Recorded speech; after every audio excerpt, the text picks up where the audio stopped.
सवितुर्वरेण्यं भर्गो देवस्य धीमहि धियो यो नः प्रचोदयात्। ॐ शान्तिः शान्तिः शान्तिः।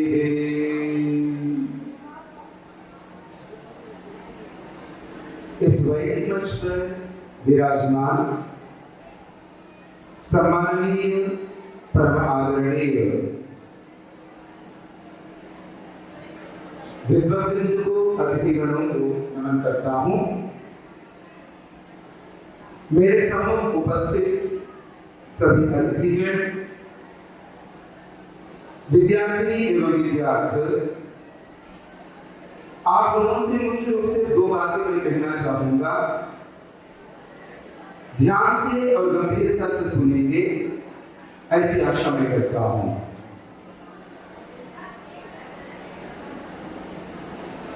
ये जो व्यवस्था देख रहे हैं, बच्चों को एक पल के लिए चुप करा दीजिए। इस समय वह ईंट जान नहीं सकती, कुछ दिनों के बाद में वह ईंट कहां लगने वाली है। किसी पवित्र यज्ञशाला के अंदर वो ईंट लगने वाली है,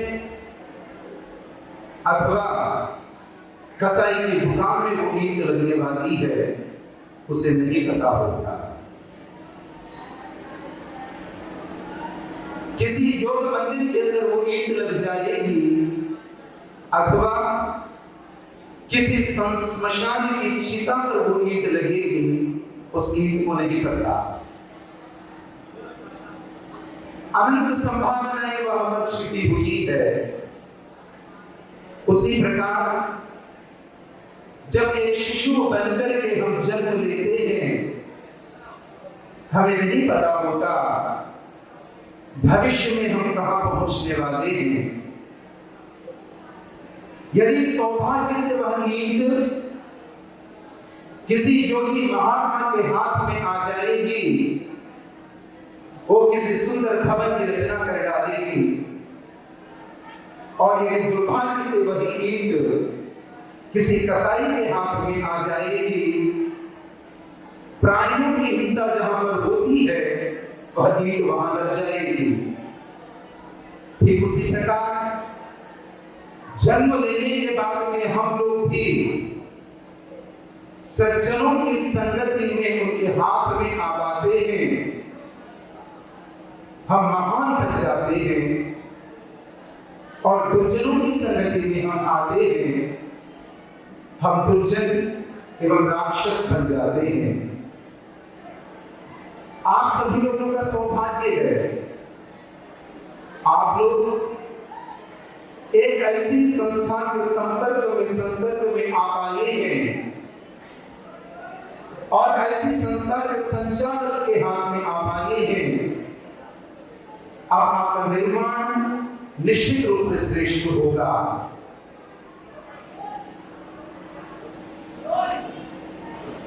जिस नन्ही सी ग्रंथ का अध्ययन आप लोगों ने किया, यदि उस ग्रंथ के अंदर लिखी गई प्रत्येक बात को आप समझेंगे, संसार का कोई भी दुष्ट व्यक्ति आपको बहका नहीं सकेगा। अभी जो वक्ता आपके सामने अपना उद्बोधन दे रहे थे, इन्होंने देश विदेश में अनेकों जगह जाकर के प्रचार कार्य किया है।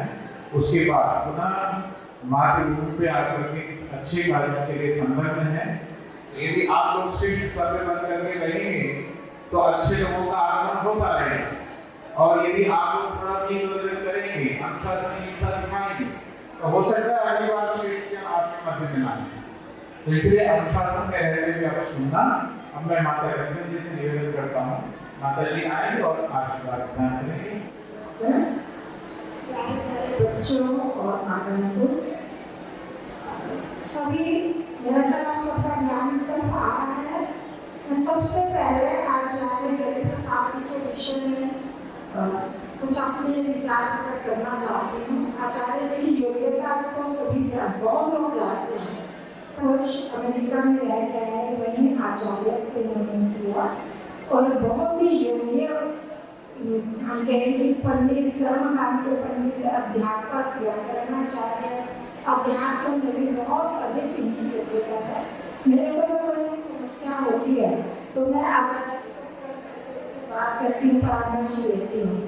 आपको ये सुनकर प्रसन्नता होगी कि जब हमने ये प्रतियोगिता करने का विचार बनाया तो उत्तर जी ने मेरे से बात की और मैंने आचार्य जी को फोन किया कि आचार्य जी हम ऐसे करना चाह रहे हैं प्रतियोगिता। तो इन्होंने सबसे पहले कहा कि इसके लिए आप चिंता मत करो, मेरी तरफ से 50,000 का सहयोग आपको। मेरे को इन्होंने सबसे पहले तो तभी मैंने उत्साह बढ़ा, हमने मदद की आवश्यकता होगी आपसे हम राशि लेंगे और इन्होंने बड़े सहर्ष राशि प्रदान की और हमेशा मेरे को कहा कि आप चिंता मत करना, इस प्रकार के कार्य करिए। तो मैं इनका हृदय से धन्यवाद करती हूँ और सबकी ओर से धन्यवाद करती हूँ। अगर आचार्य जी उस समय मेरे को प्रोत्साहित ना करते तो हम शायद चुप हो जाते थे, आगे हम कैसे डाल गए थे। तो इस प्रकार से चुप रहकर इस तरह के कार्य करते हैं। तो ऐसे लोग जब हमारे बीच में होंगे, ऐसे विद्वान, तो हमारे विद्यार्थियों का, हमारे बच्चों का भविष्य उज्जवल होगा। तो मैं थोड़े से शब्द आप बच्चों के लिए कहना चाहती हूँ। जब मैंने ऑनलाइन कक्षा की तो बहुत थोड़े से बच्चे थे, है ना? कौन कौन हमारी कक्षा में? हाँ, कुछ लोग थे, वो तो मुझसे परिचित हो गए और आपने देखा, और ये आपने ध्यान रखना है, आगे कोई भी परीक्षा होगी तो आप उस कक्षा को जरूर ग्रहण कीजिए, उससे जो ज्ञान मिलता है। अभी आप सिर्फ परीक्षा के दृष्टिकोण से किताब पढ़ते हैं, जो हमने पढ़ा उसका एक्सप्लेन किया, उसमें हमें ज्ञान मिलता है, जो ज्ञान हमारे जीवन का निर्माण करने वाला। आपको पता है हम ये परीक्षा क्यों कर रहे हैं, ये प्रतियोगिताएं क्यों कर रहे हैं? क्योंकि आप बच्चों को पढ़ने का समय कम मिलता है और रुचि भी कम होती है। अपने जो पाठ्यक्रम के क्रम उसको ही आप अधिक महत्व देते हैं। इसमें अध्यापक भी जो है वो भी उसको ही प्रोत्साहन करते हैं। परंतु आप जानते हैं जब तक हमारा चरित्र अच्छा नहीं होगा, जब तक हम भारतीय संस्कृति को उन्नत नहीं करेंगे, वो तभी कर पाएंगे जब हमारा अपने आचरण में बातों को लाएंगे। तो ये पुस्तकें पढ़कर हम जीवन में सीख सकते हैं कि ये सब बातें पता ही नहीं थी। आज कुछ स्पष्ट ईश्वर कौन होता है, कैसे होता है। तो जब हम इन बातों को पढ़ेंगे, सुनेंगे, तो हम जीवन में बहुत परिवर्तन ला सकते हैं। अभी आचार्य ऋषि ने कहा ऋषि दयानंद के जीवन चरित्र को, जो उनका आत्मचरित्र, उसी को ही आप पढ़ेंगे तो कितनी प्रेरणा आपको मिलेगी। इसके बाद होगा आप उस पुस्तक को पढ़ेंगे, उसके कुछ भाग को लेकर आप अपनी प्रस्तुति यहाँ देंगे। आप वार्तालाप के माध्यम से दे सकते हैं, निबंध के माध्यम से दे सकते हैं, नाटिका प्रस्तुत करके दे सकते हैं। तो उसमें हम आपके ज्ञान की परीक्षा लेंगे। तो इस प्रकार से हम अपने स्किल्स को, अपने अंदर की कला को भी उबार सकते हैं। तो बच्चों, आप में से कौन चाहता है कि हम अच्छा इंसान बने? आप कहते हैं कि कौन चाहता है कि हम अच्छा इंसान बने? सभी चाहते हैं। तो अच्छा इंसान हमें कैसे बनना है, जिसमें हमारे हमारा नीचे करेंगे। तो हम ये जो प्रयास कर रहे हैं, अच्छा इंसान बनने का ही प्रयास कर रहे हैं। आप लोग इसमें एक सहयोग देंगे तो आप सचमुच एक अच्छा इंसान बनकर इस राष्ट्र को भी नाम ऊंचा करेंगे, अपने माता पिता का भी, अपना भी, और सबसे बड़ी बात है अपने इस मनुष्य जीवन को आप सार्थक कर पाएंगे। आप सचमुच इंसान बन पाएंगे और आपके जीवन में संतोष सुख की प्राप्ति होगी। बस अभी समय कम है तो हम इतना ही मैं आपको प्रेरणा देना चाहती हूँ कि सिर्फ पुरस्कार के लिए ही हमें नहीं करना है, हमें ये भी सोचना है कि हमें जीवन में क्या ग्रहण करना है, क्या क्या सीखना है, मैं कैसे एक अच्छा इंसान बन सकता हूँ, तो इस प्रेरणा से हमें आगे बढ़ना है। इन शब्दों के साथ मैं आप सबका धन्यवाद करती हूँ। माता जी का बहुत बहुत धन्यवाद। अब मैं निवेदन करना चाहूँगा आचार्य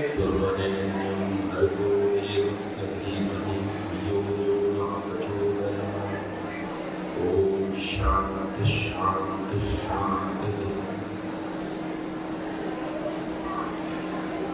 मंच पर उपस्थित आदरणीय स्वामी मुक्तानंद जी महाराज और आदरणीय गुरुपति महोदय चले गए, आदरणीय आचार्य जी, आदरणीय आचार्य जी, योगी आयुष्य जी, आदरणीय भाटिया जी और परिचय बहुत विस्तार से आपके बीच में आदरणीय आचार्य जी ने दिया है, दिनेश जी ने। मैं उसमें बहुत ज़्यादा समय नहीं लूँगा। यहाँ कई लोग हैं जिन्हें मैं बहुत अच्छे से जानता हूँ, हमारी बहनी बेटी है संज्ञान का शासन जो बहनी बेटी है सरकारी, मेरे भ्राता जी योगेश जी बैठे हुए हैं और इस सभा में उपस्थित सभी गणमान्य बंधुओं, बालकों और बालिकाओं। अच्छा, मेरी ओर ध्यान देंगे। ओम बालकों, देखो भाई ऐसा है, मैंने अभी संचालक महोदय से पूछा था मुझे कितनी देर बोलना, तो उन्होंने कहा आपकी मर्जी। तो अगर तुम बात करते हुए सुनोगे तो मैं अगले 4 घंटे बोलूंगा लगातार, और अगर शांत होकर सुनोगे तो 5 मिनट बोलूंगा, तुम्हारी मर्जी। अरे शांत होकर सुनोगे ना, आप चुप हो जाओ एक बार। ये जो पुलिस खड़ी है यहाँ, एक पुलिस किसी काम की नहीं है, डंडा वंडा रखा करो भाई, कौन बोल रहा है कौन नहीं बोल रहा है इसका ध्यान रखो। मेरी ओर ध्यान देगी बालक। ओम जब तक शांत नहीं होगे तो उसे शुरू नहीं करूंगा। मुझे सुनो शांति से एक बार। देखो मैं अध्यापक हूँ, अध्यापक की एक योग्यता होती है बच्चों, तुम्हें पता भी होगा। अध्यापक एक जादू जानता है, वो मनुष्य को मुर्गा बना सकता है। और बना दूंगा, वापस मनुष्य बनाना भूल जाऊंगा। इसलिए साथ में मेरी बात सुनो। आदरणीय आचार्य जी ने यहाँ बहुत अच्छे से आर्योद्देश्य रत्नमाला और ये जो परीक्षा आपके बीच में करवाई गई है विद्वत जनों के द्वारा, उसका परिचय आपके बीच में बहुत अच्छे से रखा है। उसमें कुछ कहने की गुंजाइश विशेष नहीं है। इस परीक्षा का मुख्य कारण स्वाध्याय का, दूसरा कोई कारण नहीं। देखो बात यह है कि जब आदमी पढ़ता है तो पढ़ते हुए कम से कम 2 चीजें वो सीखता है। एक तो ये कि उसकी एकेडमिक एजुकेशन उसे आती है कि वही नौकरी धंधा पालेगा, और दूसरा है कि वो जीवनोपयोगी चीजें सीखता है। अब ये जो एकेडमिक एजुकेशन है, ये एकेडमिक एजुकेशन आपको रोटी दे सकती है लेकिन मनुष्य नहीं बना सकती। रोटी देती है पक्की बात। मैं गुरुकुलों की तरफ आने से पहले साइंस ग्रेजुएट था, मतलब साइंस केमिस्ट्री से पढ़ा हूँ, केमिस्ट्री फिजिक्स से पढ़ा हूँ, और जीवन चला गया tan theta equal to sin theta upon cos theta, cot theta equal to cos theta upon sin theta, cosec theta equal to 1 upon sin theta, sin theta equal to 1 upon cosec theta.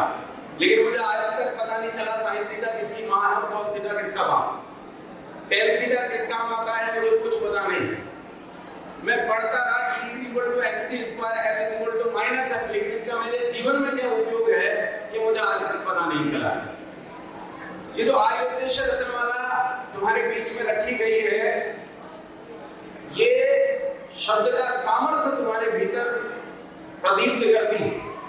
तुम शब्द को नहीं जानोगे, शब्द के भीतर के तत्व को नहीं जानोगे, तो फिर बड़ी भारी गलतियां होंगी। एक छोटे से उदाहरण से बताता हूँ, मेरी ओर ध्यान दो, उत्तर दो। देखो भाषण नहीं देता, बात करता हूँ, मेरी ओर ध्यान दो और उत्तर दो मेरे प्रश्न का। एक शब्द होता है स्नैक्स। कुरकुरे खाते हो? खाते तो वही स्नैक्स है। नमकीन मतलब स्नैक्स, SNACKS, स्नैक्स। और एक शब्द होता है स्नैक्स, SNAKES, स्नैक्स मतलब सांप, और स्नैक्स मतलब नमकीन। एक IAS अधिकारी आई और एक ऐसे क्षेत्र में गई जहां लोग अंग्रेजी को ठीक से नहीं इनके साथ के स्टाफ में काम करने वाले लोग ने जब स्वागत करने पहुंचे तो उन्होंने चाय पानी दिया मैडम को, और चाय पानी देते हुए अंग्रेजी ठीक से जानते नहीं थे, उन्होंने उनसे कहा कि madam would you like to have some snakes with your tea? अब ये स्नैक्स ना कहकर स्नैक्स कहा कि क्या आप चाय के साथ कुछ सांप खाना पसंद करेंगे? कहना ये नहीं चाहते थे, कहना चाहते थे कि चाय के साथ नमकीन लेना पसंद करेंगे, लेकिन शब्द को ठीक से नहीं जानते थे, इसलिए मतलब क्या निकल गया? गलत निकल गया।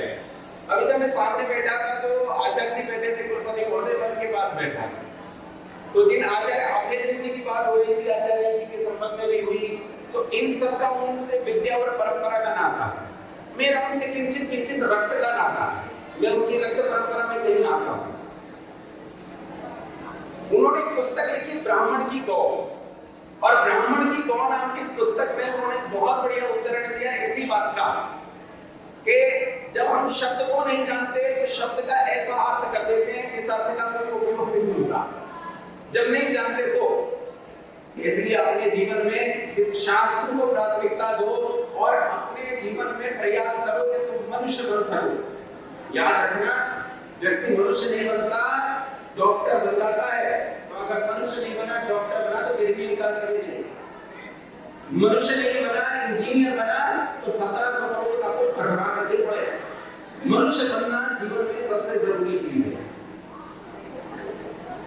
भगवत जी से मेरा बहुत अच्छा परिचय है, लगातार मेरी बात होती रहती है पुस्तकों के संबंध में। हम देश भर में दुनिया भर में पुस्तकें भेजते हैं, वही हमारे इस काम को संपन्न करते हैं। कैसे पुस्तक कहाँ जाती है, कितनी पुस्तकें जाती हैं, वो सारा काम संभालते हैं।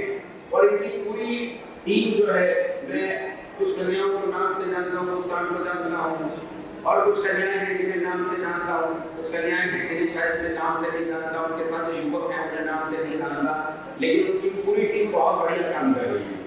उन्हें आशीर्वाद देने वाली माता कंचन जी भाटिया जी हैं, और यहाँ जितने पूजनीय देवता लोग उपस्थित हुए हैं, इन सब के आशीर्वाद से ये जो टीम काम कर रही है, ईश्वर करे इनका सामर्थ्य बढ़े, ईश्वर करे इनकी योग्यता बढ़े, और इस कार्य को दिन दुना और रात चौगुना बढ़ाए। मैं तो ये कहता हूँ, आज परिस्थिति ये है, सामान्य परिस्थिति है, ये लोग स्वामी दयानंद और स्वामी विवेकानंद के चित्र में अंतर करना भूल गए। कई बार पर्चों पर चित्र गलत छप जाते हैं, वो ठीक से जानते नहीं हैं कि चित्र कौन सा है।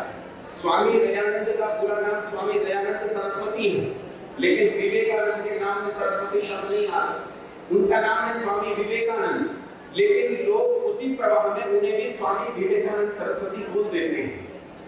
हम ठीक से अपने लोगों को स्वामी दयानंद के बारे में बता नहीं पाए।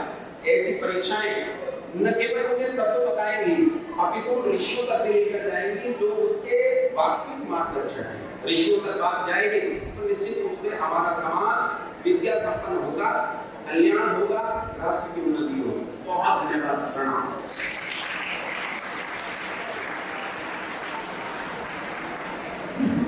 आचार्य जी का बहुत बहुत धन्यवाद। अब मैं निवेदन करता हूँ विशेष अतिथि श्री आचार्य वे आकर के हमें ओम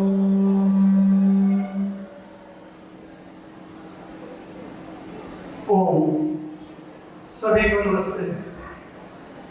मंचस्थ सभी विद्वजन, सभी मुझसे बहुत बड़े हैं, मैं इनके पैरों की धूल भी नहीं हूँ, और मैं इनके सामने क्या बोलूँ, सबका नाम लूंगा तो इतना समय तो मैं बोलता हूँ जितना नाम लेने में चला जाएगा।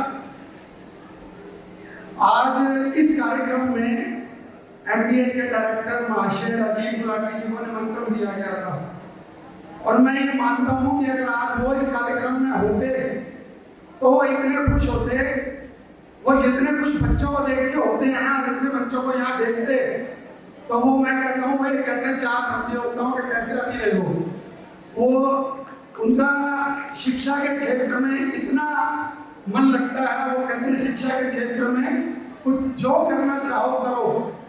बाकी मैं आप लोगों से ये पूछना चाहता हूँ, जब हमारा देश गुलाम था तो सबसे पहले आजादी की बिगुल किसने बजाई थी? हाँ जी बच्चों, आपको पता है इस देश को आजाद कराने के लिए सुनिए, सबसे पहले आजादी की बुगुल किसने बजाई थी? समझ में आ क्या बोल रहा हूँ? मैं बता देता हूँ, ऋषि दयानंद ने बजाई थी। महर्षि दयानंद के द्वारा ही बनाए गए ये सारे क्रांतिकारी थे। भगत सिंह, राजगुरु, सुखदेव, चंद्रशेखर आजाद, बिस्मिल, कितनों का नाम हुए, सब उन्हीं की प्रेरणा से बने थे।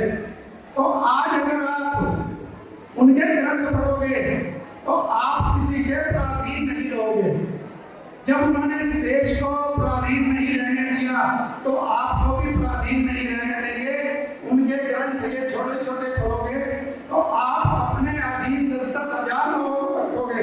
आप IPS बनोगे, IAS बनोगे, फाइल बगल में दबा के नौकरी नहीं ढूंढोगे। इसलिए ऋषि दयानंद के ग्रंथों से जुड़ो और उनको जोड़ने का काम सबसे बड़ा एक मूक दर्शक बन के एक साइड में बैठ के बहन कंचन आदि कर रही हैं।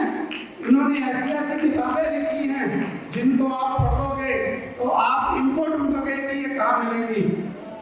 इनके साथ जुड़ो, इनकी किताबों के साथ जुड़ो, इनकी क्लास के साथ जुड़ो।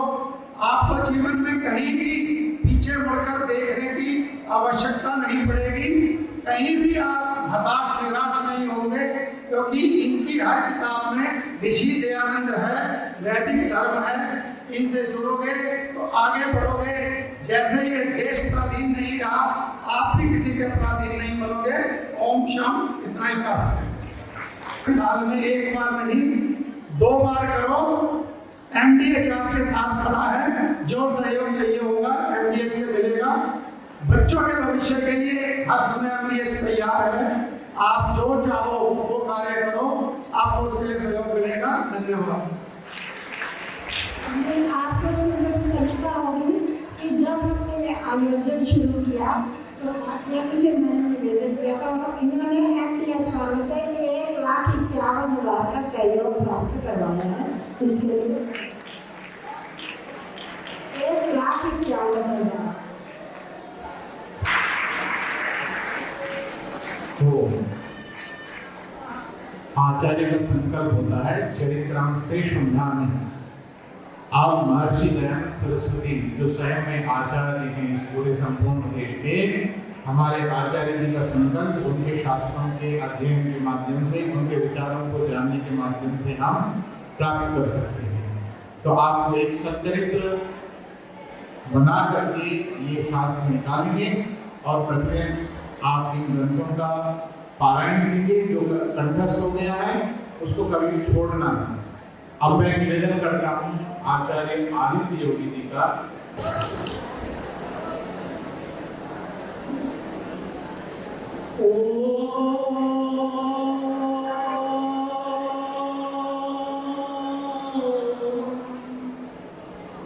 त्वमहि पिता वशो त्वं माता शतुर्भो बभूव अधादेशो।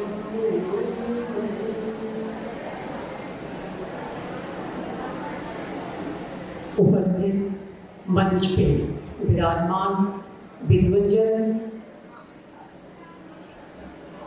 और ढेर सारे विद्वजन जो मेरे समक्ष बैठे हैं, गुरुकुल कांगड़ी के वानप्रस्थ से आए हुए लोग और इस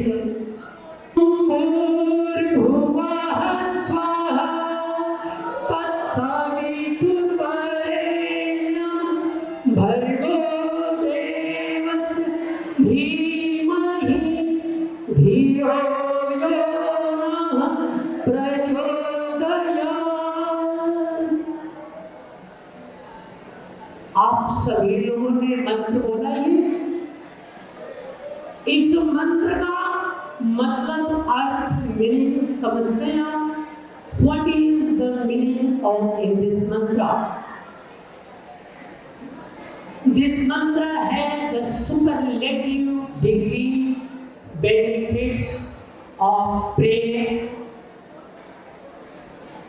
इसमें एक ऐसी प्रार्थना है जिसके लेवल की इस धरती पे, मैं धरती की बात कर रहा हूँ, पूरे प्लेनेट की, इस प्लेनेट पे कोई अदर बेनिफिट्स फिक्स नहीं है। वह क्या है अब मैं बताऊंगा, और यह जानना जरूरी है किनको आप कुछ समझते हैं। इस जीवन में मैं भी आपकी तरह कभी विद्यार्थी रहा।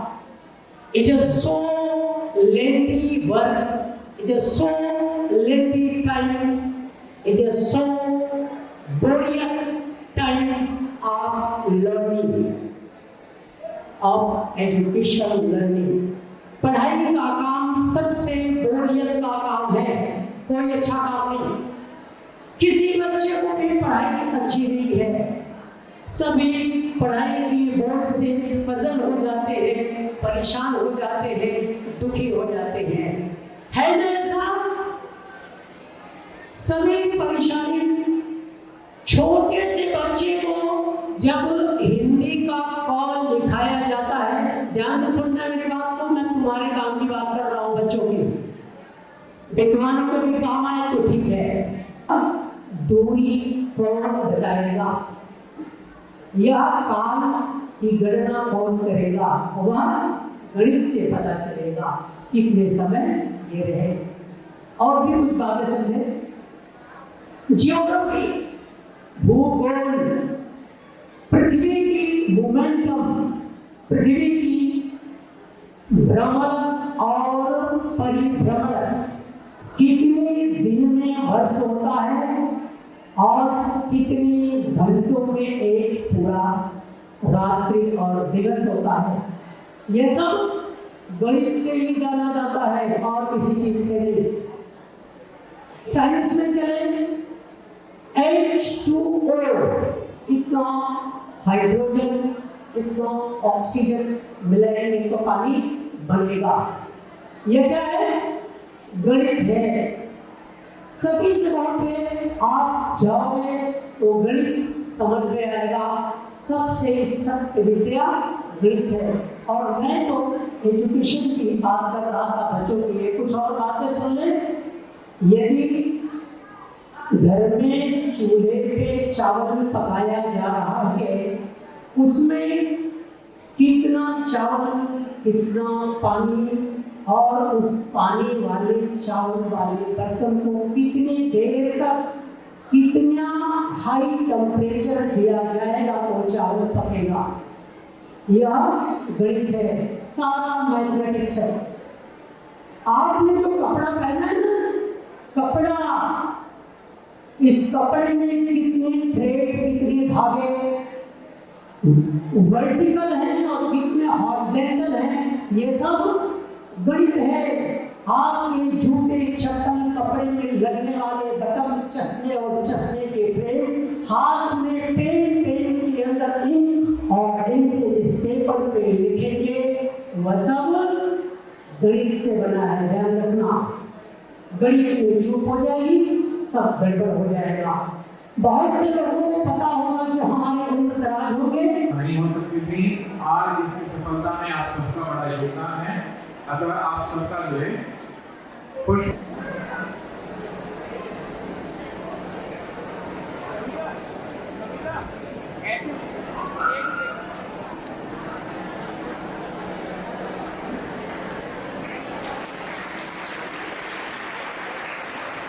बच्चों को कर्तव्य रोकने नहीं चाहिए।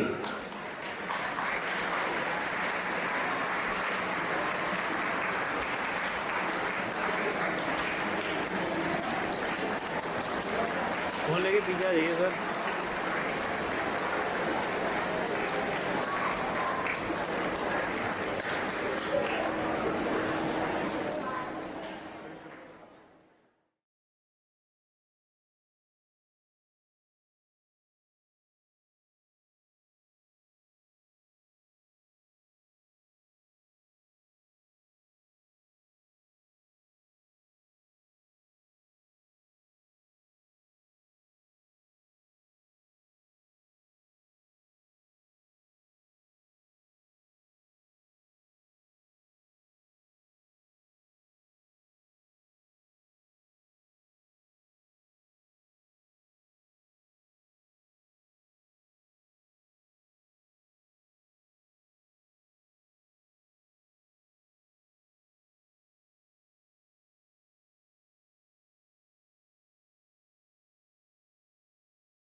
दयानंद योग फाउंडेशन द्वारा आयोजित है इस वैदिक ज्ञान प्रतियोगिता के अवसर पर मंच पर विराजमान अभिनंदनीय वंदनीय विद्वद्वृंद एवं इस सभागार में समुपस्थित विश्वविद्यालय के विभिन्न विभागों से समुपस्थित सम्माननीय प्राध्यापक वृंद, मैं सभी का वंदन एवं नमन करती हूँ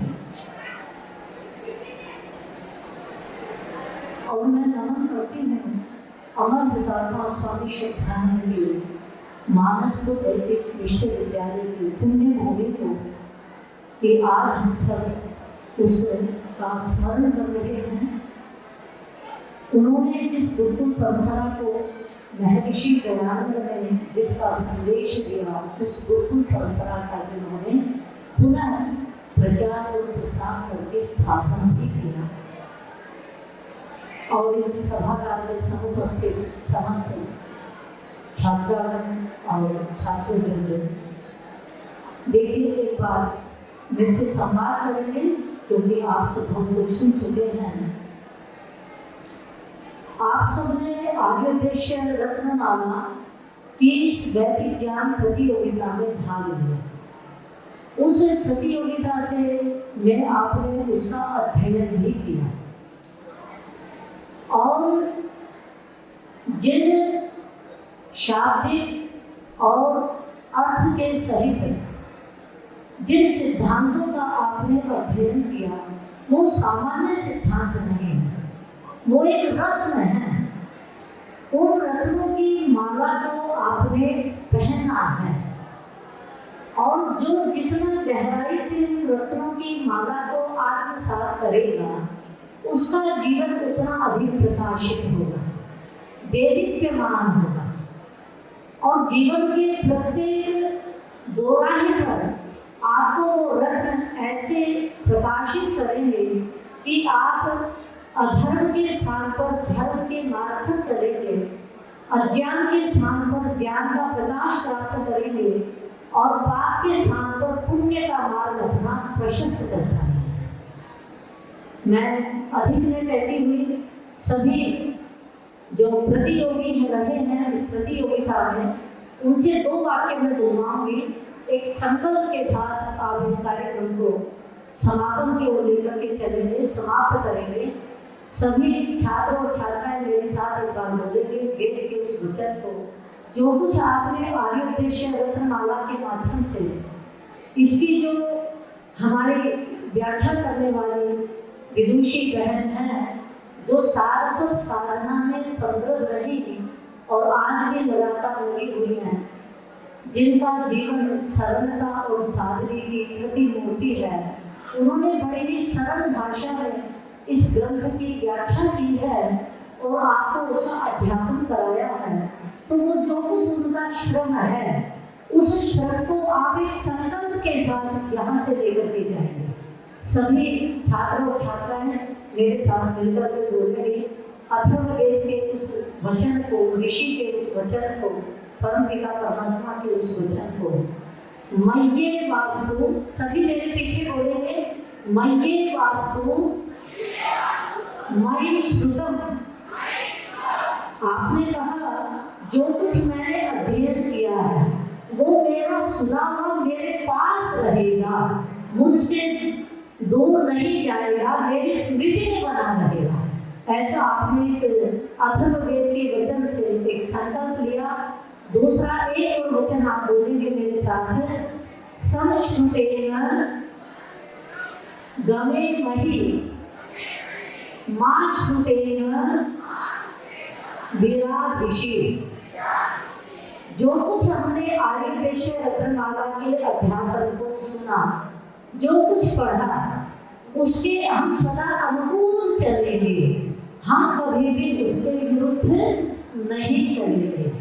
और यदि आप इन दो संकल्पों को यहाँ से लेकर के जाते हैं तो निश्चित रूप से आपका जीवन सदा प्रकाशित रहेगा, सदा देदीप्यमान रहेगा।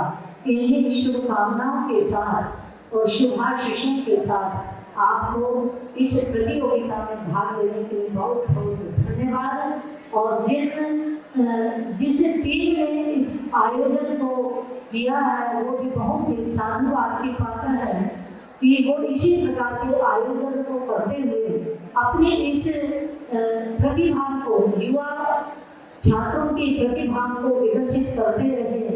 ऐसी मेरी बहुत बहुत शुभकामनाओं के साथ सभी को पुनश्च धन्यवाद। ओम शांति शांति शांति।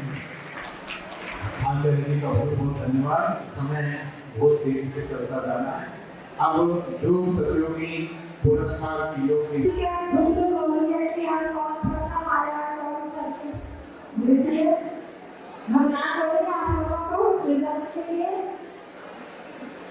चलो देखो, जो प्रथम द्वितीय तृतीय आए हैं अच्छे नंबर आए, कोई बात नहीं, जिनके कम भी आए हैं उन लोगों को कुछ तो मिला, सीखने को कुछ मिला या नहीं, तो उसमें हमें निराश नहीं होना है।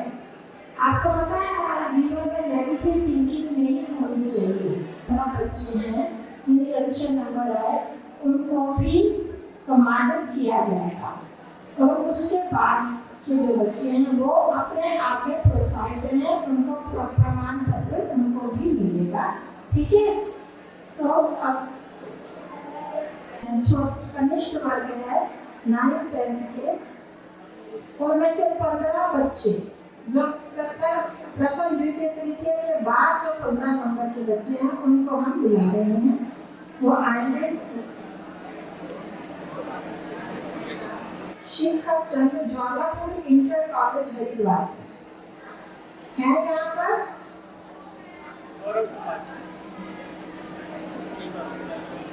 गौरव कुमार जिनके पिता का नाम शिखा चंद्र है, ज्वालापुर इंटर कॉलेज हरिद्वार है, उपस्थित है कि नहीं? हाँ, उनके पिता का नाम और ज्वालापुर इंटर कॉलेज हरिद्वार से मैं बोलती जाती हूँ। और ये देखिए, आप यहाँ पर कोई मतभेद नहीं हुआ, जो इस बात बच्चों को बच्चों में हमारे लिए प्रसन्नता की बात है। साक्षी 3 सोमवार उनके पिता का नाम राजकीय बालिका इंटर कॉलेज 9th की विद्यार्थी है। साक्षी जी नहीं। इसके बाद पारुल में कक्षाओं में भी आती रही है, रेगुलर। हाँ जी, एक प्रश्न पूछते रही है।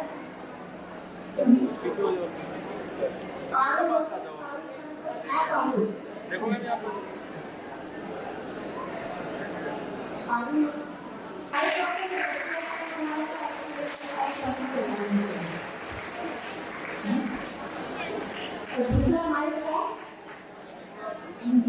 एक दो को मार के आप बोलते जाओ, आपको कैसा लगा है, परीक्षा देते हुए कैसा लगा, सारी है।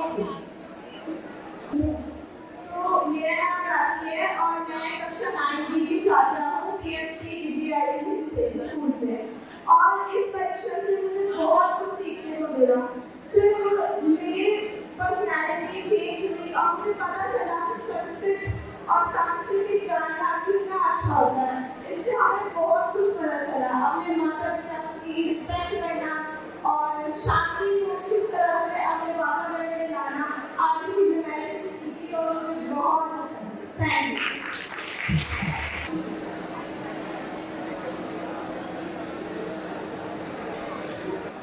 साधिका के राजकीय बालिका इंटर कॉलेज, ये साधिका के लिए बहुत ही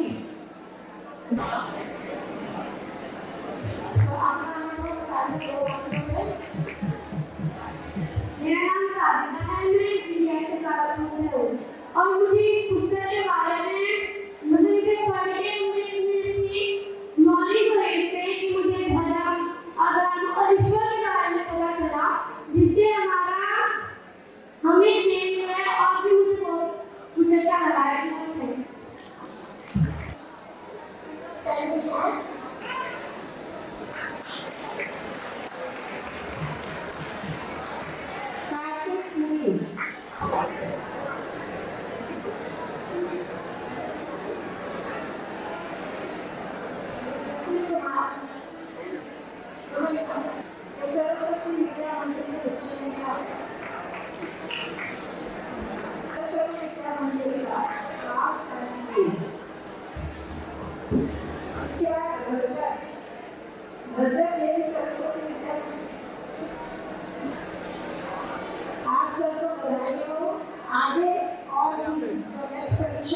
कोशिश करते हर वर्ष जीवन में धारण करने का डिपार्टमेंट से ये 15 से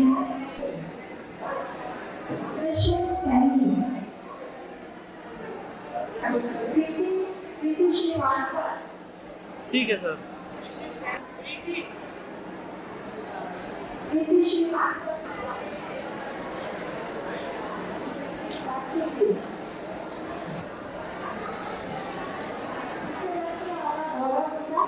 आप लोग बोलो सकते कुछ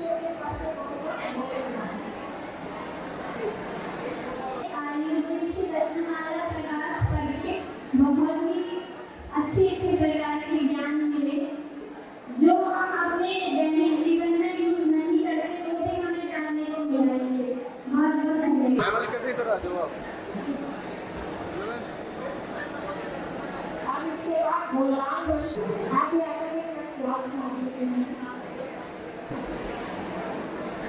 रिया विमान मेघा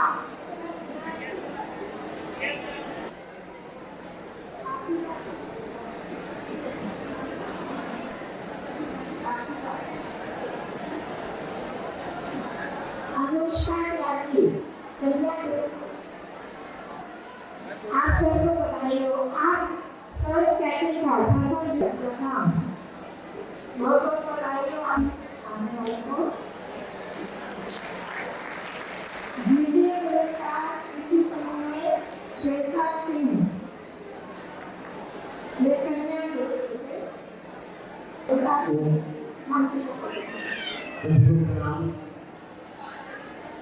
मैं ऐसे आर्य समाज परिवार से हूँ और मैंने आश्रय नए आर्य समाज तो पढ़े थे पर आर्य विदेश रत्नमाला का अध्ययन नहीं किया था। मुझे पता चला कि यहाँ पर प्रतियोगिता हो रही है तो इसी बहाने आर्य विदेश रत्नमाला का मैंने अध्ययन किया और मुझे बहुत अच्छा लगा। मैंने ऋषिनारायण जी की जीवनी पढ़ी और भी बहुत सारे शास्त्र पढ़े व्यवहार महानुभाव का अध्ययन किया था विदेश रत्नमाला का अध्ययन किया तो मुझे लगा कि वेदों का सार उन्होंने इसमें गर्भित कर दिया और इसके लिए जो प्रतियोगिता जो लड़ाई है माता जी ने तो मैंने पुस्तक की थी माता जी की माता जी ने उसी में मैंने पढ़ के इसको सफल किया और